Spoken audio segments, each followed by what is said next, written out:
Right then, what's going on, guys? So there's been an uncomfortable relationship between football and snus developing over recent years, and it seems like the shit has finally hit the ceiling as several players have privately admitted to their contacts in journalism that they're struggling with the addiction to it. For those of you unaware of what snus actually is, it's a tobacco product that comes in small parcels, similar to a teabag sachet of sorts, and is placed alongside the gum to release nicotine into the bloodstream. I studied in an international school in Singapore and found out about it from my Scandinavian mates who would use it in the classroom, which just goes to show you how convenient it is compared to smoking or vaping. I've never tried it personally, but those who have tell me that it gives them a calming effect and sense of well-being. In fact, stronger variants can even provide a physical spark, which modern-day footballers feel is advantageous in the fast-paced nature of the English game. Bertrand Traore was spotted doing it on Villa's bench during their 4-2 defeat versus Arsenal this season, as was Mark Gillespie in Newcastle's 2-1 loss to Liverpool in September. When the images started doing the rounds on social media, Traore came out trying to deny it was snus, while Newcastle simply said it's a personal decision on Gillespie's part.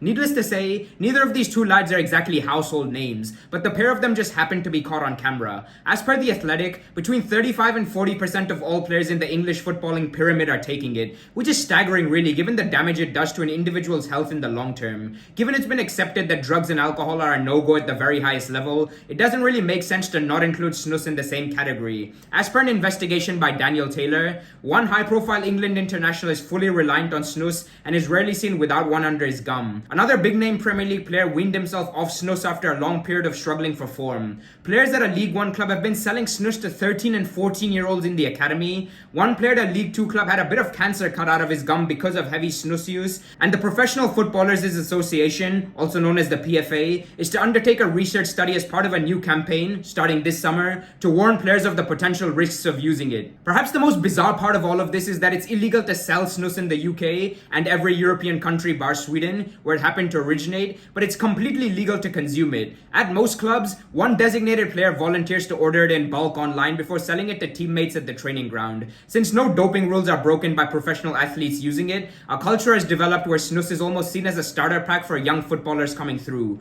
One Premier League club tried to ban it before realizing that it was so prevalent within the squad that they couldn't possibly expect players to go cold turkey. Instead, they reached a compromise whereby its use was allowed, but only away from the public eye. Unsurprisingly, Jamie Vardy has been revealed to be a prolific user of the product, although he does claim he's kicked the habit now, while Marcus Rashford was pictured with it when out for dinner, but declined to comment when questioned about it. Now you might be sat there thinking, okay, big fucking deal. I'm not overly concerned with how healthy a player will be post-retirement. It's all about the here and now. If that happens to be your thought process, then just know that aside from long-term heart issues and diabetes, it also leads to slower recovery times for muscular injuries, reduced sleep quality, and an increased likelihood of suffering from a mental health disorder. How a nicotine product has become so mainstream in an industry where top operators are devoted to their fitness is beyond me, and I expect this will only become more of a talking point a few years down the line when its side effects really start to show in young players today. I'm not proposing any solutions to the problem, nor am I suggesting I know details about the product in any great depth,